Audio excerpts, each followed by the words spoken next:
Welcome to Siva Tarun blogs. இன்றைக்கி நம்ம பார்க்க போகிறது உருளைக்கிழங்கு மசாலா தோசை பார்க்கலாமா? தேவையான பொருட்கள்: வெங்காயம், கருவேப்பிலை, கொத்தமல்லி, இஞ்சி பூண்டு பேஸ்ட்டு, பச்சை மிளகாய், தக்காளி, ஜீரகம், சோம்பு, உருளைக்கிழங்கு அவிச்சு மசிச்சு வச்சது. செய்முறை: கடாயில் ஆயில் ஊற்றிக்கோங்க, தேவையான அளவு. ஜீரகம், சோம்பு, கொஞ்சம் கடலைப்பருப்பு போட்டுக்கோங்க. அதில் கொஞ்சம் வதக்கி பொரிஞ்ச உடனே கருவேப்பிலை, பச்சை மிளகா, வெங்காயம் போட்டுக்கோங்க, பச்சை மிளகாவை போட்டுக்கோங்க. மீடியமாக வதக்கினா போதும், கோல்டன் ஃப்ரைலாம் தேவையில்லை. இதுக்கு இஞ்சி பூண்டு பேஸ்ட்டு போட்டுக்கோங்க.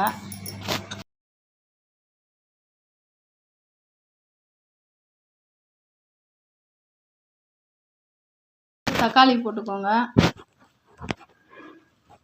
வதங்கிறதுக்கு உப்பு போட்டுக்கோங்க தேவையான அளவு. மசிச்சு வச்ச உருளைக்கிழங்கு, வெங்காய தக்காளி வதங்கினோன்னா மசிச்சு வச்ச உருளைக்கிழங்கு அளவு ஆட் பண்ணிக்கோங்க. மஞ்சத்தூள், கொஞ்சமாக காரத்துக்கு, ஏற்கனவே பச்சை மிளகா போட்டிருக்கோம், காரத்துக்கு தேவையான அளவு போட்டுக்கோங்க. கொஞ்சமாக வெறும் மிளகாத்தூள், கரம் மசாலா தூள், கொஞ்சோண்டு தனியா பொடி எல்லாத்தையும் ஆட் பண்ணிக்கோங்க. கொஞ்சோண்டு பெருங்காயத்தூள், உருளைக்கிழங்கு எல்லாம் போட்டிருக்கோம்ல, கேஸாக இருக்கும். கொஞ்சம் பெருங்காயத்தூள் போட்டு நல்லா வதக்கிட்டு தண்ணி ஊற்றிக்கோங்க, தேவையான அளவு ஊற்றிக்கோங்க. ஏன்னா தோசையில் வைக்க போகிறோம், அதனால் கொஞ்சம் கட்டியாக இருக்கணும். க்ளோஸ் பண்ணி மூடி வச்சுடுங்க. பார்த்தீங்கன்னா தண்ணி ட்ரை ஆகிடும். இந்த அளவுக்கு இருந்தால் அப்படியே சொட்டு சாப்பிட்லாம். தோசையில் வைக்கிறதுனால கொஞ்சம் தண்ணியாக இருந்தால் அது நல்லா ஊறும். அதில் கொத்தமல்லி போட்டு முடிஞ்சிச்சு, ரெடி ஆகிடுச்சு.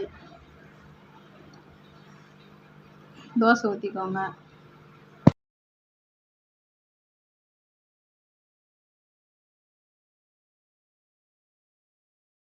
தோசை ஊற்றிக்கலாமா?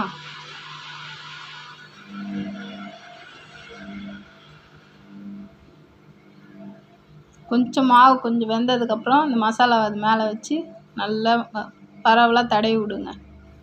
சுற்றி ஆயில் சுற்றி ஊற்றி விட்ருங்க.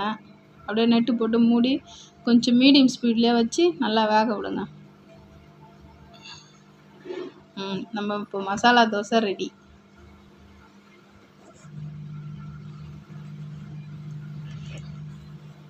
ஓகேவா? சாப்பிட்லாமா? தேங்க்யூ.